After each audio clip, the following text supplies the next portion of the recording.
Sermon sur l'Évangile de Matthieu, volume 4. Les bénédictions spirituelles que Jésus nous a données. De Paul Sejong.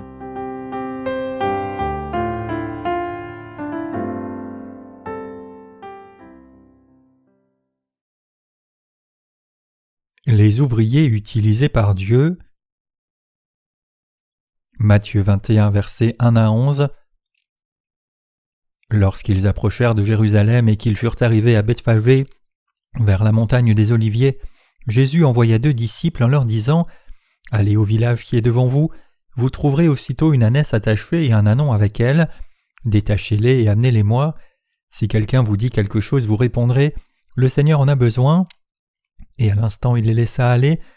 Or ceci arriva afin que s'accomplisse ce qui avait été annoncé par le prophète. Dites à la fille de Sion : Voici ton roi vient à toi plein de douceur et monté sur un âne, sur un ânon, le petit d'une ânesse.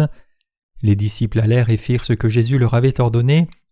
Ils amenèrent l'ânesse et l'ânon, mirent sur eux leurs vêtements et le firent asseoir dessus. La plupart des gens de la foule étendirent leurs vêtements sur le chemin. D'autres coupèrent des branches d'arbres et en jonchèrent la route. Ceux qui précédaient et ceux qui suivaient Jésus criaient : Hosanna au fils de David, béni soit celui qui vient au nom du Seigneur. Hosanna dans les lieux très hauts. Lorsqu'il entra dans Jérusalem, toute la ville fut émue et l'on disait : Qui est celui-ci ? La foule répondit : C'est Jésus, le prophète de Nazareth en Galilée. Nous lisons Matthieu chapitre 21. Il est décrit comment Jésus est entré à Jérusalem sur un âne. Dans ce passage, le Seigneur explique quel genre de personnes sont choisies comme ses ouvriers et comment ils sont utilisés par lui. Qui sont donc ceux qui sont utilisés par Dieu ? Il utilise ceux qui ont été libérés de leurs liens du monde. Ceux qui sont attachés au monde ne peuvent pas devenir des ouvriers parce qu'ils tiennent toujours à trop de choses du monde. Ceux qui ont été libérés du monde sont utilisés par Dieu comme ses précieux instruments. Dieu fait d'eux ses ouvriers et accomplit sa volonté par eux. C'est à travers des gens qui ont été libérés du monde que Dieu accomplit son œuvre. Il les utilise pour son œuvre. Il est écrit : Lorsqu'ils approchèrent de Jérusalem et qu'ils furent arrivés à Bethphagée, vers la montagne des Oliviers, Jésus envoya 2 disciples en leur disant : « Allez au village qui est devant vous, vous trouverez aussitôt une ânesse attachée et un ânon avec elle. Détachez-les et amenez-les-moi. Si quelqu'un vous dit quelque chose, vous répondrez : Le Seigneur en a besoin. Et à l'instant il les laissera aller. Or ceci arriva afin que s'accomplisse ce qui avait été annoncé par le prophète. Dites à la fille de Sion : Voici ton roi vient à toi plein de douceur et monté sur un âne, sur un ânon, le petit d'une ânesse. Matthieu 21, versets 1 à 5. Quand Jésus et ses disciples sont venus près de Jérusalem, il a dit à 2 de ses disciples : Allez dans le village et vous verrez une ânesse et un ânon, déliez-les et amenez-les-moi. Si quelqu'un dit quelque chose, dites-leur que le Seigneur en a besoin. C'est quelque chose que seul le Seigneur peut dire. Si nous avions agi ainsi, les gens auraient dit que nous sommes devenus fous. Si nous marchions et que je vous disais : Amenez-moi une voiture, si le propriétaire dit quelque chose, dites-lui que le Seigneur en a besoin. Ne penseriez-vous pas que je suis devenu fou ? Ce passage est effectivement quelque chose que seul le Seigneur pouvait dire. Le Seigneur qui nous a sauvés est plus que capable de le faire. Puisqu'il est le Créateur des cieux et de la terre, l'univers entier et tout ce qu'il contient lui appartient, y inclut les ânes. Puisque le Seigneur a commandé à ses disciples de détacher l'âne et l'ânon et de les lui amener, les disciples ont obéi et fait ce qu'on avait dit. Jésus est alors entré à Jérusalem à dos d'âne. Les gens l'ont accueilli avec enthousiasme, ils ont déposé leurs habits par terre, ils ont mis des rameaux tout au long de son chemin, ils l'ont accueilli avec enthousiasme en criant « Gloire à Dieu !» Le passage des Écritures dit : D'autres coupèrent des branches d'arbres et en jonchèrent la route. Ceux qui précédaient et ceux qui suivaient Jésus criaient : Hosanna au fils de David, béni soit celui qui vient au nom du Seigneur. Hosanna dans les lieux très hauts. Eux aussi savaient et croyaient que le roi entrait dans leur ville. C'est ainsi que Jésus-Christ est entré à Jérusalem. Le roi des rois était sur un âne qui avait été détaché des liens de ce monde. Il était sur l'âne pour entrer dans la ville par humilité. Le Seigneur est le roi des cieux, mais il est entré à Jérusalem sur un simple âne. Dans la Bible, les ânes représentent les descendants d'Adam qui ne sont pas nés de nouveau. Les premiers hommes et femmes, Adam et Ève, n'ont pas cru dans la parole de Dieu et ont désobéi par entêtement. Dieu les décrit comme des ânes. Quelqu'un qui a le cou raide et qui est borné est appelé un âne. Qui devient ouvrier devant Dieu? Même si nous sommes bornés comme des ânes, Dieu fait de nous qui sommes nés de nouveau ses ouvriers. Alors que c'est un âne que Jésus monte, c'est un âne spécial qui a été libéré du monde. Il est écrit « Tu rachèteras avec un agneau tout premier-né de l'âne, et si tu ne le rachètes pas, tu lui briseras la nuque. Tu rachèteras aussi tout premier-né de l'homme parmi tes fils. » Exode 13, verset 13. Nous tous, sans exception, devons être mis à mort à cause de nos péchés, mais en croyant dans la propitiation de l'agneau de Dieu, nous sommes nés de nouveau et rachetés de tous nos péchés. Ces ânes ayant reçu la rémission des péchés sont le peuple de Dieu. Même si nous sommes descendants d'Adam, et même si nous étions destinés à mourir à cause de nos péchés, ceux d'entre nous qui ont reçu la rédemption par Jésus-Christ et obtenu la rémission de leurs péchés sont utilisés par Dieu. C'est en utilisant ces gens que Dieu accomplit sa volonté. Si un âne est attaché par une corde à un poteau dans le sol, comment cet âne peut-il servir? Peu importe combien cet âne veut être utile, s'il est attaché au sol, il ne peut pas être utilisé. De même, ceux qui ont été sauvés et sont utilisés par le Seigneur sont ceux qui ont été détachés ou libérés du monde. Seuls ceux qui ont été détachés du monde sont utilisés par Dieu comme ses instruments précieux. Dieu ne peut pas utiliser ceux qui s'inquiètent de la nourriture, de la boisson, du vêtement et des choses matérielles. Jésus dit « Vous trouverez aussitôt une ânesse attachée et un ânon avec elle. Détachez-les et amenez-les-moi. Si quelqu'un vous dit quelque chose, vous répondrez « Le Seigneur en a besoin ». Dieu détache les liens qui nous attachent au monde puis nous sauve. Donc ceux qui sont utilisés par Dieu sont ceux qui ont été détachés de la terre. Parmi ceux qui sont sauvés, certains peuvent devenir ouvriers de Dieu, alors que d'autres ne le peuvent pas. Il y a de jeunes croyants que Dieu ne peut pas utiliser selon le désir de son cœur, puis il y a ceux que Dieu peut utiliser pour faire son œuvre. Quelqu'un qui ne peut pas devenir ouvrier devant Dieu est quelqu'un qui est encore attaché au monde. Dieu ne peut pas utiliser ces gens.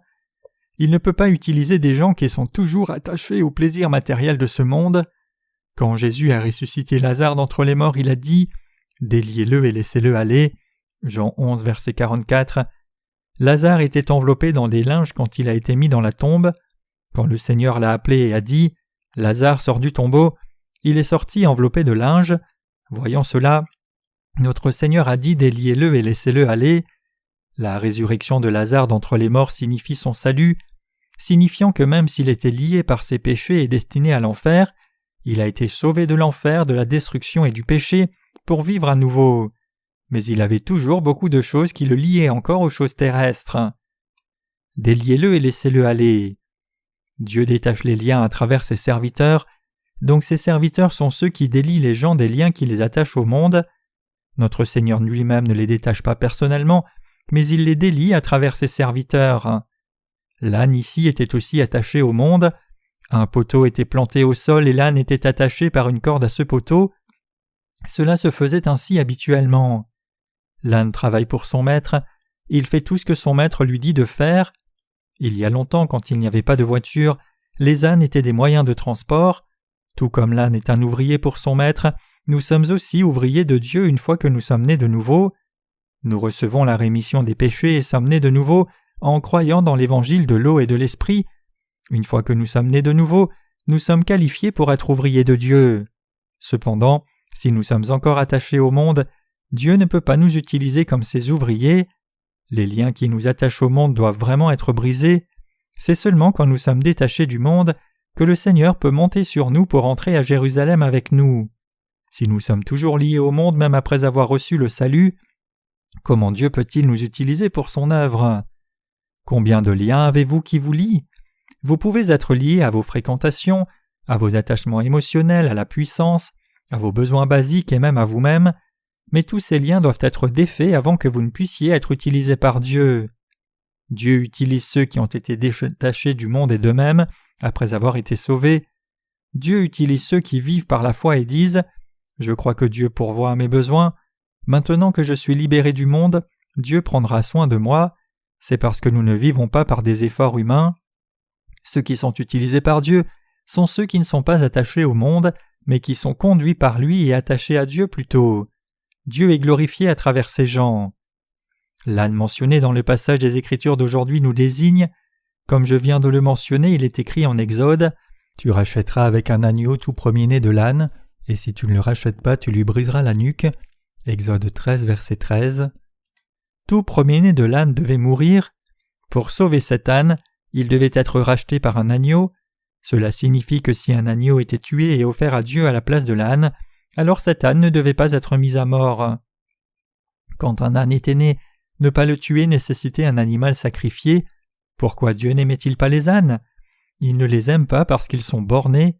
Les ânes nouveau-nés étaient tués, et ils étaient tués d'une façon spécifique, en leur brisant la nuque. La plupart des animaux herbivores peuvent se lever et courir dès leur naissance. Dieu avait commandé aux Israélites de tuer les ânes nouveau-nés dès le moment de leur naissance en brisant leur nuque. Pourquoi ? Les ânes nouveau-nés sont comme Satan et s'opposent à Dieu. Les ânes n'écoutent même pas quand on leur dit ce qui est bon pour eux. C'est pour cela que Dieu a dit qu'ils doivent être tués. Ce que Dieu déteste le plus, c'est quand les gens désobéissent à sa parole et n'y croient pas. Donc Dieu dit que les ânes nouveau-nés doivent être tués.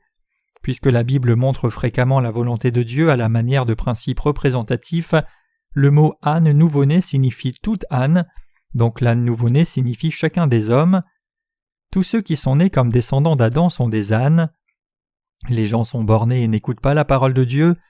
Quand on leur dit « Vous êtes un pécheur, vous êtes un tas de péchés », ils disent « Pourquoi suis-je un tas de péchés ?» Quand on leur dit « Vous mourrez si vous enfreignez ma loi », ils disent « Non, je ne le pense pas ». Ils objectent à tout ce que Dieu leur dit. Quand Dieu dit « Cela va se faire ainsi », ils disent « Je pense que ce serait mieux de faire comme cela ».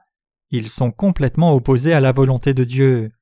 Quand on leur dit « Allez dans cette direction », ils disent « Non, j'irai plutôt dans cette direction ». Ils sont comme des ânes qui font le contraire de ce qu'on leur dit. Un âne ne vous suivra jamais si vous vous tenez devant lui et essayez de le tirer vers vous. Pour faire avancer un âne, vous devez vous mettre derrière lui et lui donner un coup. C'est seulement quand vous sortez un bâton que l'âne vous obéit. Mes chers croyants, nous sommes tous des ânes. Nous sommes nés comme des ânes par naissance. Pour être sauvés, nous avons besoin d'un sacrifice d'expiation. Les animaux que Dieu préparait comme sacrifice d'expiation sont des agneaux et des boucs. Pour être sauvés, nous avons besoin d'un agneau. Nous pouvons vivre seulement si un agneau porte nos péchés et meurt à notre place. Le livre du Lévitique parle de la façon dont nous commettons beaucoup de péchés quand nous vivons dans ce monde et combien d'erreurs nous faisons dans nos vies. Regardons le Lévitique ici. Lévitique 14, versets 33 à 47 dit « L'Éternel parla à Moïse et à Aaron et dit « Lorsque vous serez entrés dans le pays de Canaan dont je vous donne la possession, si je mets une plaie de lèpre sur une maison du pays que vous posséderez, celui à qui appartiendra la maison ira le déclarer au sacrificateur et dira « J'aperçois comme une plaie dans ma maison ».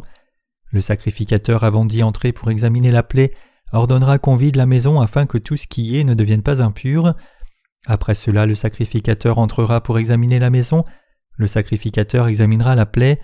S'il voit qu'elle offre sur les murs de la maison des cavités verdâtres ou rougeâtres, paraissant plus enfoncées que le mur, il sortira de la maison et quand il sera à la porte, il fera fermer la maison pour 7 jours. Le sacrificateur y retournera le 7e jour. S'il voit que la plaie s'est étendue sur les murs de la maison, il ordonnera qu'on ôte les pierres attaquées de la plaie et qu'on jette hors de la ville dans un lieu impur. Il fera racler tout l'intérieur de la maison et l'on jettera hors de la ville, dans un lieu impur, la poussière qu'on aura raclée. On prendra d'autres pierres que l'on mettra à la place des premières, et l'on prendra d'autres mortiers pour recrépir la maison. Si la plaie revient et fait éruption dans la maison, après qu'on a ôté les pierres, raclé et recrépi la maison, le sacrificateur y retournera. S'il voit que la plaie s'est étendue dans la maison, c'est une lèpre invétérée dans la maison, elle est impure. On abattra la maison, les pierres, le bois et tout le mortier de la maison, et l'on portera ces choses hors de la ville dans un lieu impur. Celui qui sera entré dans la maison pendant tout le temps qu'elle était fermée sera impur jusqu'au soir. Celui qui aura couché dans la maison lavera ses vêtements. Celui qui aura mangé dans la maison lavera aussi ses vêtements. Le passage ici décrit la règle concernant la lèpre. Cela souligne ce que l'on devait faire quand la lèpre se déclarait dans une maison israélite. Quand quelqu'un avait la lèpre, la maladie pouvait facilement se diffuser à toute la maison. La maison entière pouvait être infectée par la lèpre. Quand la plaie de la lèpre arrivait dans une maison, le propriétaire de la maison devait venir en parler à un sacrificateur. Le sacrificateur devait aller dans la maison et l'examiner. Une fois qu'il déterminait qu'il y avait la lèpre, il disait aux habitants de racler les pierres et de jeter la poussière dans un lieu impur en dehors de la ville. Les murs de toute la maison étaient alors raclés, les déchets des murs étaient alors jetés dans un lieu hors de la ville où les choses impures étaient jetées. La maison ici fait référence à nous les êtres humains. La Bible utilise tout pour parler de la rémission des péchés. C'est le seul livre qui parle du salut. Il n'y a absolument aucun moyen de recevoir la rémission des péchés avec un autre livre, ni de connaître le mystère du salut. La Bible seule parle de cela. C'est seulement par la parole de Dieu que nous connaissons le salut. Quand la lèpre se manifestait dans une maison israélite, tous les murs devaient être raclés et les déchets étaient récupérés pour être jetés dans un lieu où les choses impures étaient jetées. Toute pierre impure devait être retirée et jetée. La maison ici désigne les gens. En d'autres termes, quiconque a des péchés dans son cœur doit être purifié. Comme cette maison, combien d'impuretés ont les gens? Combien d'erreurs les gens font-ils et combien de péchés commettent-ils durant la durée de leur vie? Ce n'est pas que toute la maison soit impure. Un certain endroit peut être contaminé, mais tout le reste peut être bon. En ce temps-là, les maisons bâties pouvaient être concernées par cela. Même certaines maisons bâties en ciment sont comme cela. La moisissure apparaît quand il y a trop d'humidité dans la maison. Pour les gens, c'est comme l'infection de la lèpre, c'est très impur. Quand vous marchez dans une cave pleine d'humidité, vous pouvez souvent voir de la moisissure pousser le long des murs. Nous commettons tous des péchés dans notre vie, peu importe combien nous essayons de mener une vie juste. Quelqu'un bâtit une maison pour y vivre une vie droite. Bien que la maison soit d'abord pure, alors que le temps passe, la maison tombe sous la plaie de la lèpre. Les gens nés dans ce monde essaient de ne pas commettre le péché et de vivre une vie vertueuse. Mais comment quelqu'un peut-il ne pas commettre le péché? Tout le monde commet le péché. Dieu a commandé aux Israélites que lorsque la plaie de la lèpre apparaisse dans une maison, tous les murs infectés devaient être raclés et la poussière devait être jetée. De la même façon, nous souffrons aussi de la lèpre de nos péchés que nous commettons durant toute notre vie. Dieu nous a commandé de la racler et la rejeter. Le péché est impur. Tout le monde commet des péchés. Dieu regarde dans le cœur d'une personne, voit le péché et la juge comme impure. Il dit ensuite de les racler et de les rejeter. Quand une maison avait la plaie de la lèpre, selon la loi de Dieu, tout le monde qui la visitait pendant la période de la plaie était aussi impur. Donc il commanda que tous les murs de la maison soient raclés. Un sacrificateur devait venir vers le lieu infecté, en faire enlever les parties infectées et les faire jeter hors de la ville. Si le sacrificateur voyait que la lèpre était de nouveau là après cela, alors toute la maison devait être détruite. Toutes les parties et les pierres de la maison devaient être enlevées et jetées dans un lieu où les choses impures étaient jetées. Cela parle de votre vie et la mienne. Cela parle de tous nos frères et sœurs et toute personne dans ce monde. Dieu a établi ces règles comme un symbole pour les humains. C'est impossible pour nous de ne pas commettre le péché durant notre vie. Nous commettons tous des péchés et nous devons les rejeter loin de nous. Que se passe-t-il si nous commettons le même péché encore et encore même après l'avoir rejeté? Que devrions-nous faire si nos péchés sont exposés une fois de plus après que le Seigneur les ait enlevés? Dieu dit que même si le péché est à nouveau exposé et que nous continuons de le commettre à répétition, cette maison doit être détruite et effondrée, et toutes ses parties doivent être ramassées et jetées dans un lieu où les choses impures sont jetées. Nous avons tous tendance à commettre le même péché encore et encore. C'est la nature humaine de commettre le péché à répétition. Nous ne sommes pas différents de cette maison impure. Les gens commettent les mêmes péchés à répétition encore et encore. Cela étant, nous devrions être rejetés dans un lieu impur et brûlés par le feu. C'est pour cela que la Bible dit « Le salaire du péché, c'est la mort ». Les Israélites démontaient les murs impurs et jetaient les déchets, mais si la plaie lépreuse de la maison continuait après cela, alors la maison était détruite et tout était jeté dans un lieu où l'on jetait les choses impures.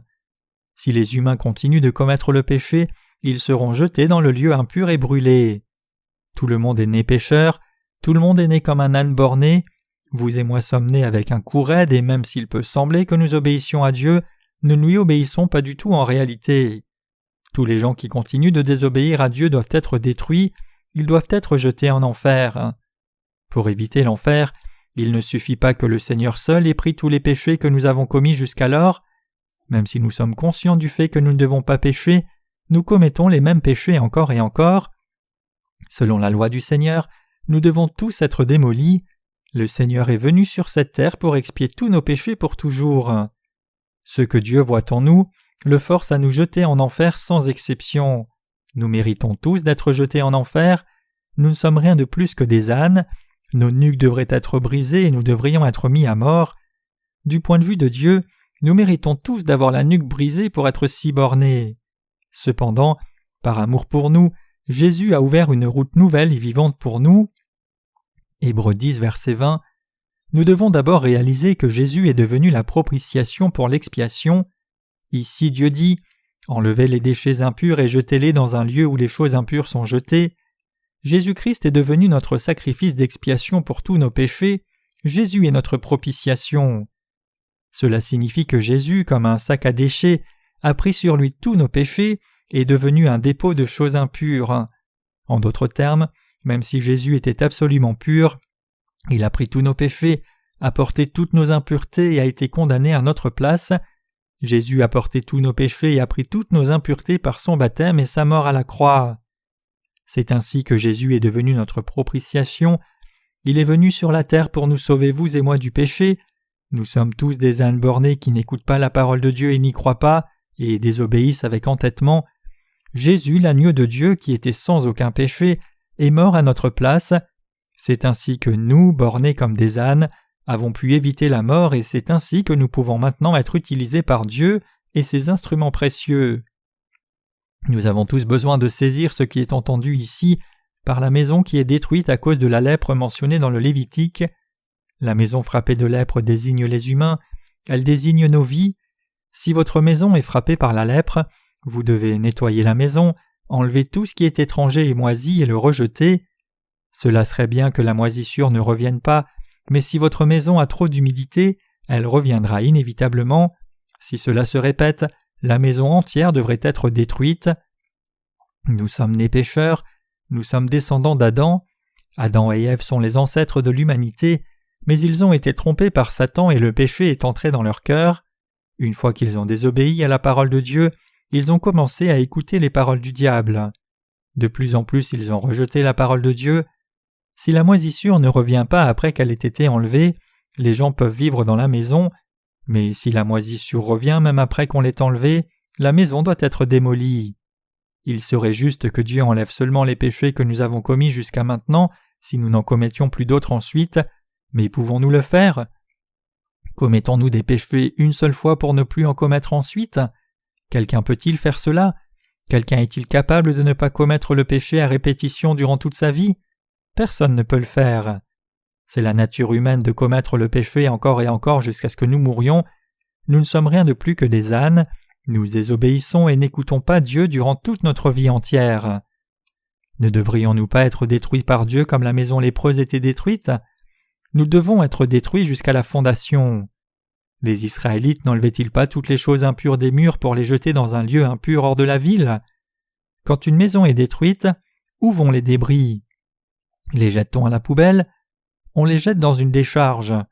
Nous méritons tous d'être jetés en enfer et rejetés par Dieu.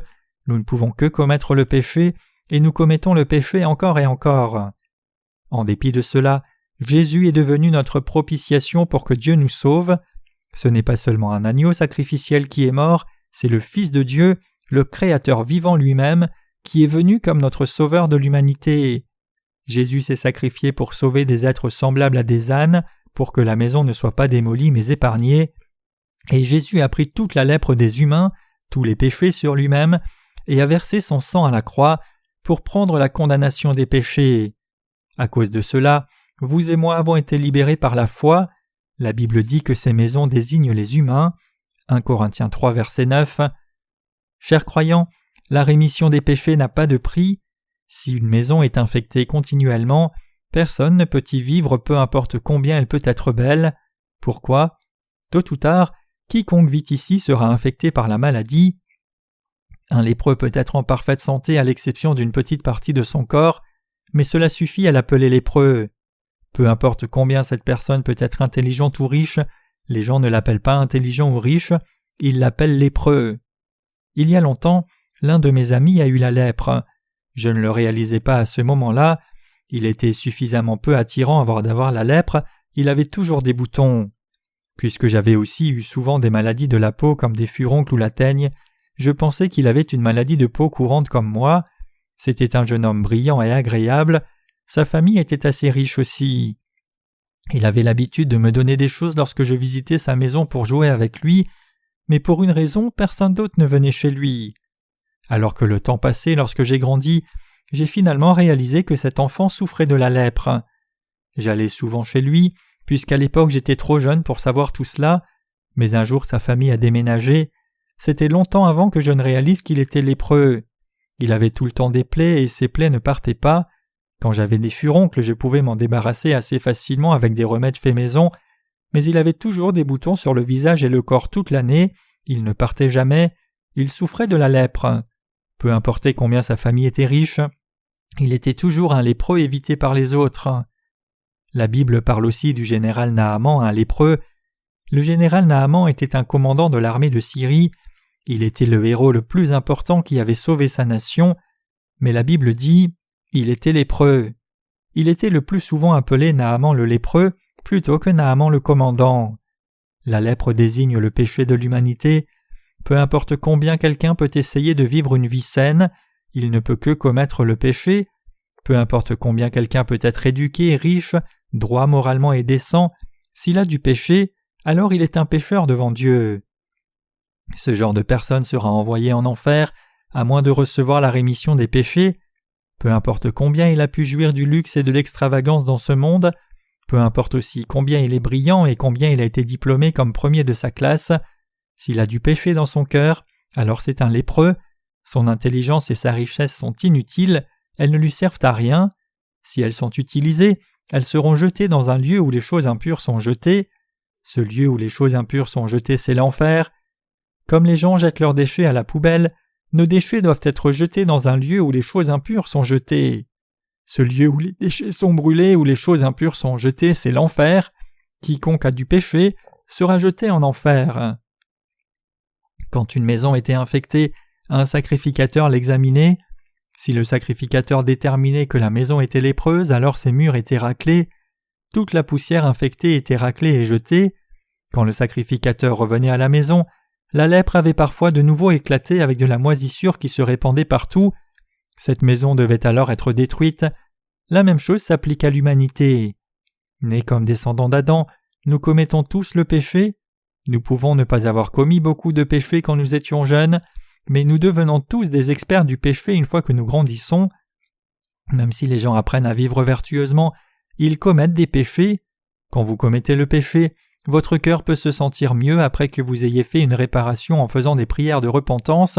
Vous pouvez penser que ce péché exposé peut être géré par des remèdes religieux. Quand les gens font de bonnes œuvres, font des prières de repentance, pratiquent le renoncement à soi et tourmentent leur propre corps, ils pensent que leur esprit peut être guéri de la culpabilité comme compensation. Mais que se passe-t-il quand ils commettent à nouveau le péché après cela? Que ferez-vous si vous commettez le même péché encore et que votre lèpre soit encore plus exposée qu'auparavant? Si tous les murs d'une maison continuent de moisir dans toutes les directions, alors cette maison doit être détruite. Que devrions-nous faire quand nos péchés continuent de se manifester comme cela et que nous continuons de commettre le péché? Le pardon qui est obtenu par la religion est inutile et sera rejeté. Ceux qui trouvent refuge dans la religion seront jetés dans le lieu où les choses impures sont jetées. Ils sont destinés à l'enfer avec leurs péchés. Mes chers croyants, vous et moi sommes des gens impurs, nous sommes des ânes. Combien faisons-nous les choses qu'on nous a dit de ne pas faire? Ne commettons-nous jamais de nouveau le péché une fois que nous avons reçu la rémission des péchés? Non, nous commettons le péché. Les gens cessent-ils de boire juste parce qu'on leur a dit de ne pas boire? Non, ils boivent toujours. La pensée humaine est telle que lorsqu'on nous dit de ne pas manger quelque chose, nous voulons encore plus le manger. Si votre mari devait boire beaucoup, il y a un moyen rapide qu'il cesse de boire. Si votre mari est ivre et devient fou, préparez quelques bouteilles de plus. Quand votre mari rentre ivre à la maison, donnez-lui encore à boire. Ouvrez sa bouche et versez à boire dans sa gorge.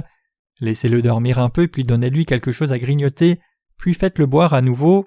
Ouvre la bouche. Puis donnez-lui encore à grignoter, et après une petite pause, recommencez à le faire boire. Faites-le encore et encore. Bois encore, tu aimes boire, n'est-ce pas?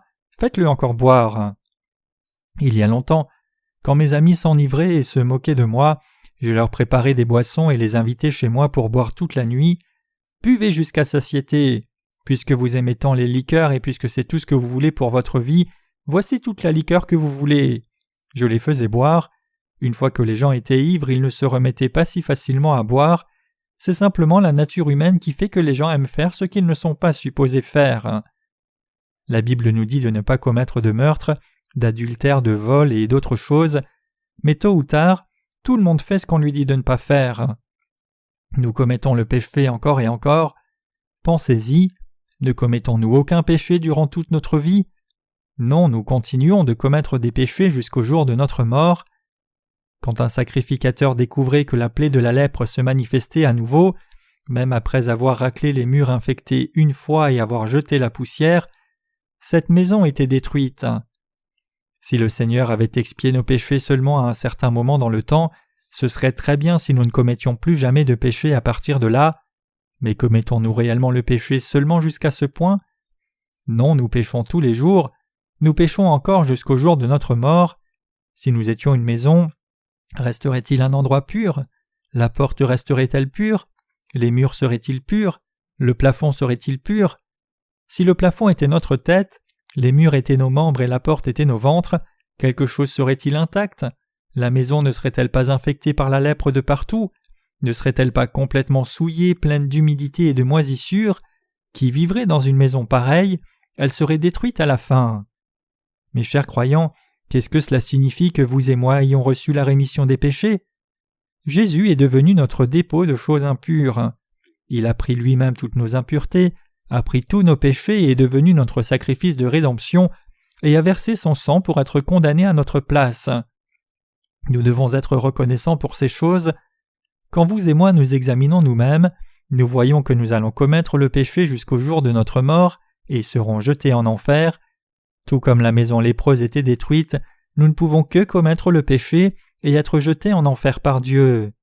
Cependant, Jésus a pris sur lui tous nos péchés et impuretés, et il est mort à notre place. Pour sauver un âne, un agneau innocent était tué. Combien un agneau est-il docile? Le poil d'un agneau est très blanc, l'agneau est doux et docile, mais il est tué. C'est pour sauver cet affreux âne. En d'autres termes, Jésus a été condamné à notre place pour sauver des gens indignes comme nous, pour sauver tous les pécheurs du monde et pour nous sauver nous lépreux. Nous sommes heureux et devrions être reconnaissants à cause de Jésus. N'êtes-vous pas d'accord? Nous avons reçu la rémission de nos péchés, mais malgré cela, n'avons-nous pas toujours des manquements? Bien sûr que oui. Quand une maison est infectée par la lèpre, ses symptômes sont clairement révélés. De la même façon, nos limites sont exposées, et c'est pour cela que nous étions des maisons lépreuses qui devaient être détruites. C'est pour cela que nous sommes des gens qui devaient être jetés en enfer. Mais puisque notre Seigneur a pris sur lui toutes nos impuretés et a été condamné à notre place, vous et moi avons été sauvés par la foi à cause du Seigneur Jésus-Christ. Combien est-ce heureux! Si Jésus avait seulement enlevé nos péchés jusqu'à un certain moment dans le temps, ou juste notre péché originel, alors nous serions à nouveau destinés à l'enfer au moment où nous commettons de nouveau le péché. Tout comme Dieu a dit que si une maison qui est assainie a de nouveau la lèpre doit être détruite, nous devons être détruits. Comme le salaire du péché c'est la mort, nous sommes inévitablement liés à l'enfer, mais Jésus nous a entièrement guéris de tous ces péchés. Où Dieu a-t-il jeté tous nos péchés? Ne les a-t-il pas jetés sur Jésus? Jésus est-il alors impur? Si Jésus est le lieu où les choses impures sont jetées, cela signifie-t-il alors que Jésus lui-même soit alors impur? Non, pas du tout. Jésus est parfaitement pur sans aucun péché du tout.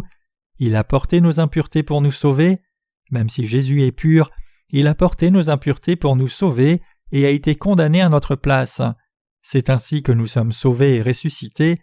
C'est parce que Jésus s'est sacrifié lui-même que nous avons été remis de nos péchés et ramenés à la vie.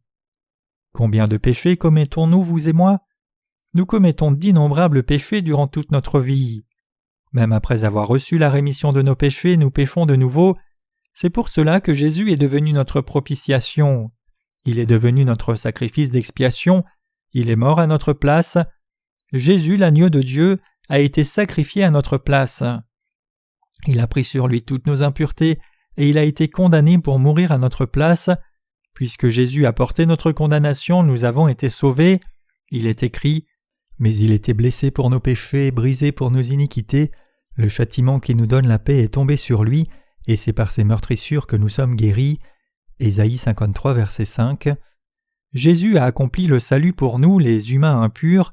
C'est parce que Jésus a pris toutes les impuretés de l'humanité et a payé le salaire du péché que nous sommes sauvés. C'est ainsi que nous sommes devenus des personnes utilisées par Dieu. N'êtes-vous pas d'accord? Ceux qui ont trop de leur propre justice disent « Je suis différent, je peux éviter de pécher à répétition ». Mais en quoi sont-ils différents? Quand une maison est frappée par la plaie de la lèpre une fois, la plaie ne redevient-elle pas une fois de plus présente? Une fois que la moisissure commence quelque part à cause de trop d'humidité, elle reviendra inévitablement après avoir été raclée. Il en va de même du péché. Une fois que nos corps sont touchés par le péché, nous commettons inévitablement le péché encore et encore. C'est parce que tout le monde est né comme descendant d'Adam. Puisqu'Adam est tombé dans le péché, nous tous qui sommes nés comme ses descendants avons hérité le péché et continuons de commettre le péché à répétition durant toute notre vie. C'est la nature humaine. Si nous recevons la rémission de nos péchés, ne commettons-nous plus aucun péché? Y a-t-il quelqu'un qui ne pêche pas? Combien sommes-nous insuffisants? La Bible parle de la plaie lépreuse d'une maison, mais cela nous désigne en tant qu'individus. Combien sommes-nous insuffisants comme individus devant Dieu? Combien sommes-nous faibles? Combien de défauts avez-vous? Il n'y a pas de fin à nos défauts. Nous exposons nos défauts et nous sommes toujours insuffisants. Nous avons tant de défauts. Mais Jésus a pris sur lui toutes nos insuffisances et tous nos péchés. Où Jésus les a-t-il portés? Il les a pris au Jourdain, en étant baptisé par Jean-Baptiste. Les choses impures sont jetées à la décharge, le feu y est mis pour les brûler. La loi de Dieu dit « Le salaire du péché, c'est la mort ». Si nous avons des péchés, nous devons être condamnés et jetés dans l'enfer ardent. Cependant, Jésus a pris toutes nos impuretés et a été condamné à notre place. En d'autres termes, il a pris tous nos péchés et est mort à notre place. C'est ainsi que nous pouvons être purifiés, et c'est ainsi que Dieu a accompli sa loi qui déclare que le salaire du péché c'est la mort. C'est parce que Jésus a porté nos péchés et est mort à notre place que nous avons maintenant reçu la rémission de nos péchés et obtenu la vie éternelle en Christ Jésus. Le don de Dieu c'est la vie éternelle. Le don qui est en Christ Jésus se trouve maintenant dans ceux qui sont nés de nouveau d'eau et d'esprit, et ce don c'est la vie éternelle. En croyant en Jésus, nous avons été sauvés. Jésus est devenu notre sacrifice d'expiation. Il est mort à notre place et la vôtre et la mienne. Ce n'était pas seulement un agneau qui est mort, mais Jésus lui-même, Dieu en chair, est mort pour nous. C'est pour cela que nos péchés peuvent être remis pour l'éternité. Notre propitiation, c'est Jésus qui a expié tous nos péchés. Croyez-vous cela? Nous donnons gloire au Seigneur qui nous a sauvés de tous nos péchés. Nous croyons en Dieu. Nous lui donnons toute notre louange. Nous, êtres semblables à des ânes, avons été sauvés à cause de l'agneau sacrifié. C'est à cause de Jésus que nous pécheurs avons été sauvés. Il a porté tous nos péchés au Jourdain, et il a été condamné à mort à notre place. Jésus a porté tous nos péchés que nous commettons durant notre vie. Il a été condamné à notre place en versant son sang et mourant à la croix. C'est ainsi que nous avons été remis de tous nos péchés. Nous avons reçu la rémission des péchés de cette façon, mais qui parmi nous devient serviteur de Dieu? En Matthieu chapitre 21, qui devient ouvrier devant Dieu? Quel genre de personnes peuvent devenir disciples de Jésus? Ce sont celles qui ne sont pas liées au monde. Vous pouvez devenir un disciple de Jésus seulement si vous n'êtes pas lié par le monde. Jésus veut utiliser les ânes qu'il a désignés. Qui ces ânes représentent-ils? C'est vous et moi. Jésus n'était jamais monté sur un âne auparavant, mais quand il est entré à Jérusalem, il a utilisé cet âne. Quand un roi entre, il doit montrer quelque chose. Puisque Jésus était humble, il est monté sur un âne. Dieu utilise des gens insuffisants comme nous. Il veut travailler avec les êtres humains qui sont des ânes. Même si nous sommes effectivement insuffisants, puisque nous avons reçu la rémission de nos péchés, Dieu utilise des gens comme nous. Mes chers croyants, si vous, ânes, voulez être utilisés par le Seigneur après avoir reçu la rémission de vos péchés de Dieu, vous devez être détachés de la terre. Si nous sommes complètement attachés au monde, Dieu ne pourrait pas nous utiliser même s'il le voulait. Si vous et moi sommes attachés à ce monde, Dieu ne peut pas nous utiliser même s'il veut nous utiliser. La première condition pour que quelqu'un soit utilisé par Dieu, c'est d'être détaché du monde. Seuls les ânes et ânons qui sont détachés peuvent être bénis en étant utilisés par Jésus qui nous a sauvés. Comprenez-vous cela? Vous ne pouvez pas être utilisé si vous êtes attaché au monde. Si Dieu veut utiliser quelqu'un et s'il a trop de liens qui l'attachent au monde, il dit « Il y a tant de poteaux qui t'attachent que je ne peux pas t'utiliser, je dois t'abandonner là. » Cependant, s'il n'est pas attaché au monde, même s'il est insuffisant, il peut être utilisé par Dieu et Dieu peut lui confier différentes tâches. Il y a 2 genres de personnes qui ont reçu la rémission des péchés, celles qui sont utilisées par Dieu et celles qui ne sont pas utilisées par Dieu. Certaines personnes restent juste dans l'Église sans rien faire, même après être nées de nouveau. Celles qui ne sont pas attachées au monde peuvent devenir de vrais ouvriers de Dieu. Si nous ne sommes pas attachés au monde, Dieu nous prendra et nous utilisera. Si nous voulons être libérés des liens qui nous attachent au monde, nous devons écouter la parole de Jésus. C'est alors seulement que nous pouvons être libérés des liens. Tout comme Jésus dit aux disciples « Allez, déliez l'âne et amenez-le-moi ». Si quelqu'un dit quelque chose, dites-lui que le Seigneur en a besoin. Dieu nous détache de cette terre pour nous utiliser. Il coupe tous les liens qui nous lient au monde. Quand nous devenons libres, Dieu nous prend, monte sur nous et nous fait travailler pour lui. Il nous amène partout où il veut aller et fait son œuvre à travers nous. Mais comment le Seigneur peut-il nous utiliser ainsi si nous sommes toujours liés au monde? Quand le Seigneur nous utilise, il nous libère toujours d'abord des liens qui nous attachent. C'est seulement quand nous sommes détachés ou libérés que Dieu nous utilise. Mes chers croyants, quel genre de personnes sommes-nous, vous et moi?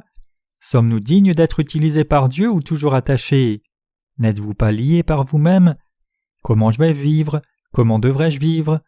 Ceux qui sont liés au monde ainsi doivent être libérés. Dieu ne peut pas utiliser des gens qui sont détachés du monde mais continuent d'y être liés. Dieu montrera-t-il sur quelqu'un qui est lié? Montrait-il juste pour faire une photo? Si vous voulez entrer dans la grande ville de Jérusalem en portant Jésus sur votre dos, vous ne devez pas être lié.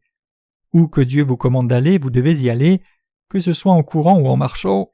Mais comment pouvez-vous avancer si vous êtes toujours attachés? Pour que vous tous qui êtes nés de nouveau d'eau et d'esprit viviez comme ouvriers de Dieu, vous ne devez pas être liés. Une vie qui est menée pour servir Jésus et le porter sur son dos est plus glorieuse. Ceux qui sont liés au monde sont toujours inquiets, se demandant anxieusement comment gagner leur vie. Par contre, si vous êtes détachés du monde et utilisés par Dieu, alors vous entrerez dans son palais et serez glorifiés avec le Seigneur, entendant beaucoup de gens crier « Hosanna dans les lieux très hauts ! Louez le Seigneur! Béni soit celui qui vient au nom du Seigneur !» Vous vivrez cette bénédiction et vous entrerez dans son royaume. Il y a 2 genres d'ânes, l'un est attaché à l'homme et l'autre est à Dieu.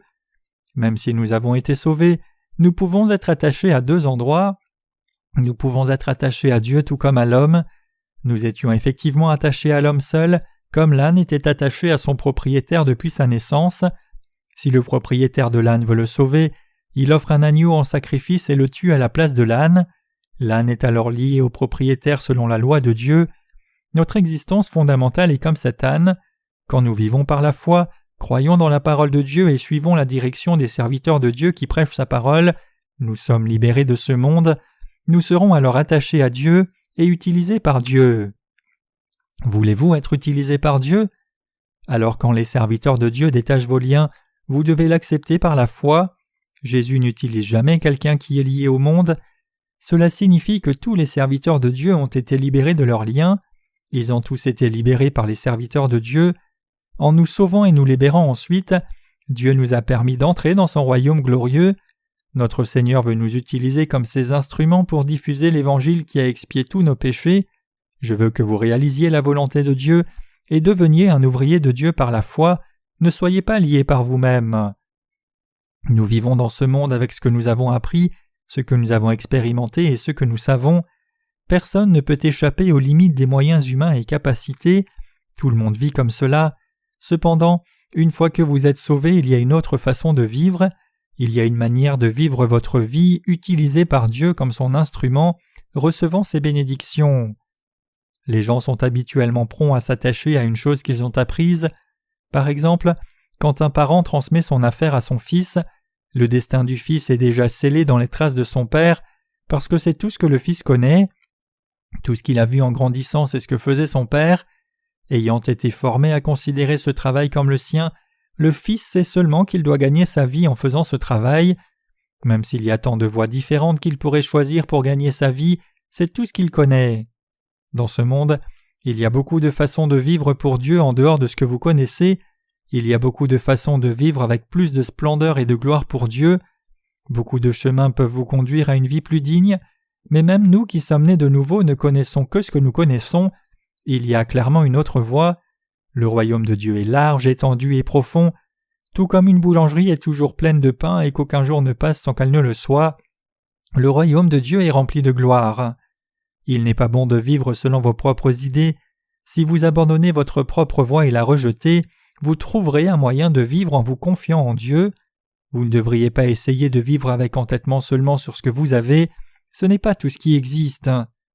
Pouvez-vous avoir du succès seulement si vous êtes diplômé d'une école prestigieuse? Non, bien sûr que non. Dans le temps, quand la Corée était sous la loi coloniale japonaise, il y avait assez peu de gens qui étaient diplômés d'universités japonaises, comme l'université de Tokyo ou l'université Waseda, mais ces gens refusaient absolument de faire des travaux manuels, même si cela signifie qu'ils meurent de faim. L'une de mes fréquentations a été diplômée de l'université de Waseda dans les années 1940 et n'avait jamais fait de travail manuel de toute sa vie. Pourquoi? Parce qu'il était trop fier.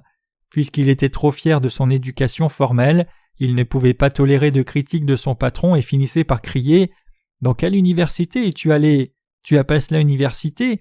Je suis diplômé de l'université de Waseda. » À cause de cela, il allait d'un travail à un autre et il n'allait pas si bien. Alors que beaucoup d'autres personnes faisaient du travail manuel en poussant des brouettes ou portant des charges sur leur dos, cet homme ne pouvait pas se résoudre à le faire. Il pensait en lui-même « Je suis diplômé de l'université de Waseda, comment puis-je porter des charges sur mon dos? Comment puis-je pousser des brouettes ?» Même s'il n'avait rien accompli dans sa vie, il était si orgueilleux qu'il demanda à sa femme d'aller chercher un travail. Si c'était une chose si prestigieuse d'être diplômé de l'université de Waseda, pourquoi a-t-il amené sa femme à faire du travail manuel alors que lui-même ne pouvait pas le faire? Il pensait que son éducation était tout ce qui comptait. Mais la voie ne se trouve pas dans l'éducation formelle seule. Au contraire, c'est à cause de son éducation que toutes les portes se fermaient pour lui. Je ne dis pas que vous ne devriez pas aller à l'école. Si c'est la direction que vous voulez prendre, alors étudiez par tous les moyens. Mais si ce n'est pas la direction que vous voulez prendre, alors il y a un autre chemin. Certaines personnes sont si obsédées par leurs études que c'est tout ce qu'elles connaissent, mais je veux que vous soyez attentifs pour que cela ne vous empêche pas de faire autre chose. Les gens qui ont été de bons étudiants ont souvent l'esprit étroit. Il y a un pasteur avec qui j'étais en relation pendant que j'étais au séminaire. Je ne suis pas certain qu'il soit encore en vie, mais quand il était au séminaire, ses notes étaient toujours des A, et il a été diplômé en tête de la classe. Il n'y avait pas d'étudiants comme lui. Lorsqu'il prêchait, il mémorisait le sermon entier du début à la fin, dont vous pouvez voir comme ce pasteur était bruyant, mais il n'avait qu'environ 20 membres dans son église. Après une vie entière de ministère, tout ce qu'il avait c'était une petite église avec peu de membres. Même s'il était un excellent étudiant, il était en échec quand il s'agissait du ministère. Il reconnaissait cela tout le temps en disant « Quand j'étudiais, j'étais de loin le meilleur étudiant parmi mes camarades, mais maintenant ils ont plus de succès dans le ministère que moi. C'est étrange. Étudier est une chose, mais ce ministère est une chose entièrement différente. » Je ne dis pas que vous ne devriez pas étudier, mais je souligne qu'il y a davantage que les études. Ce que vous apprenez sur cette terre n'est pas tout et ce que vous savez sur cette terre n'est pas tout. Mes chers croyants, vous ne devez pas être liés à ce monde. Même en étudiant, s'il y a une meilleure voie, alors vous devez savoir quand vous arrêter, mais si vous devez poursuivre, alors étudiez diligemment par tous les moyens jusqu'à la fin. Je n'ai pas d'intérêt au fait que nos frères et sœurs à l'Église soient de bons étudiants ou non. Je regarde s'ils ont réellement la foi ou non. Je regarde s'ils croient dans la parole de Dieu ou non, combien ils suivent Dieu par la foi et combien ils lui obéissent par la foi. Ceux qui sont utilisés par Dieu sont les plus bénis. Jésus a dit aux disciples d'amener un âne et un ânon, puis il les a montés. Nous devons réaliser que seul un âne qui est détaché ainsi est utilisé par Dieu. Ce qui compte, ce n'est pas si vous êtes un bon étudiant ou pas. Ce qui est plus important, c'est la façon dont vous vivez par la foi et la façon dont vous obéissez à Dieu. Puisque les choses de ce monde ne sont pas la vérité, tout ce que vous devez faire, c'est les mémoriser. Alors que mémoriser requiert aussi au moins un certain niveau de compréhension, les choses du monde ne sont pas si importantes. La raison pour laquelle je parle des études ici, c'est que je ne veux pas que vous soyez trop attachés au monde. La vie ne consiste pas seulement à étudier, et votre connaissance n'est pas toute votre vie. Sur ce sujet, votre pouvoir ou votre autorité ne signifie pas tout non plus dans votre vie. Aucune de ces choses ne signifie tout devant Dieu. Que dit Dieu dans la Bible alors ? Le Seigneur dit « Détachez l'âne et amenez-le-moi ». Que ferons-nous si quelqu'un dit quelque chose ? Si quelqu'un dit quelque chose, dites-lui que le Seigneur en a besoin. Mes chers croyants, voulez-vous être utilisés par Dieu ? Si vous voulez être utilisés par Dieu, alors vous devez être détachés des choses du monde. Vous pouvez être traités de personnes plutôt obtus, cependant, il est bon pour vous d'être détachés du monde et liés à Dieu plutôt. Comprenez-vous cela ?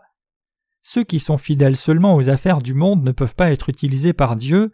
Ces gens ne sont même pas si fidèles aux affaires du monde même s'ils le paraissent. En réalité, ceux qui sont liés à Dieu font aussi l'œuvre du monde fidèlement. Ne soyez pas trop liés aux affaires du monde. Vous ne devez pas vous permettre d'être liés à ces choses. Étudier est une chose que vous faites, l'école est un endroit où vous allez, les affaires sont des choses que vous gérez, votre travail est quelque chose que vous faites, et votre vie sociale est un engagement. Aucune de ces choses n'est toute votre vie. En d'autres termes, ne vous prenez pas dans les affaires du monde, parce que si vous êtes attaché au monde, vous ne pouvez être utilisé par Dieu. C'est seulement quand vous êtes libéré que vous êtes utilisé.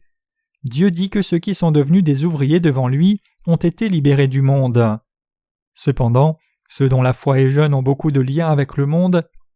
Lorsque vous êtes liés au monde, pensez à l'évangile de l'eau et de l'esprit par lequel Jésus vous a sauvés. Jésus a été baptisé à notre place, il a versé son sang à la croix, il est ressuscité d'entre les morts. Faisant tout cela, il a enlevé tous nos péchés. Jésus est devenu notre propitiation. Puisqu'un animal pouvait seulement devenir notre sacrifice d'expiation temporaire, Jésus lui-même, notre Dieu, notre Créateur, est devenu notre propitiation éternelle, donc tous nos péchés ont été expiés pour toujours par son sacrifice éternel. Nous devons devenir ceux qui sont utilisés par Dieu. Une fois sauvés, nous devons devenir comme l'âne qui a été utilisé par le Seigneur. Je crois que Dieu nous utilisera comme des ânes qui prennent part à sa gloire. Je crois que Dieu nous délivrera sans faute de tous les liens qui nous attachent à ce monde et nous utilisera comme ses instruments. Alléluia.